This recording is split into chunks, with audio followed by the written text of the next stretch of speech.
আজকে আমাদের বিষয় বায়ুমণ্ডল। দ্বিতীয় বায়ুমণ্ডল স্তরটির নাম স্ট্র্যাটোস্ফিয়ার।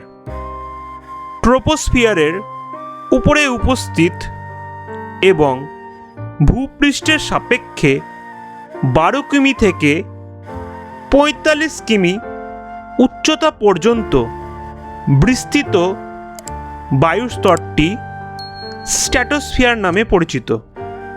এই স্ট্র্যাটোস্ফিয়ারের নিম্ন উচ্চতায় উষ্ণতা হয় -56 ডিগ্রি সেন্টিগ্রেড এবং উচ্চতা বৃদ্ধির সাথে সাথে টেম্পারেচারও বাড়তে থাকে এবং স্ট্র্যাটোস্ফিয়ারের সর্বোচ্চ স্তরের উষ্ণতা হয় 0 ডিগ্রি সেন্টিগ্রেড।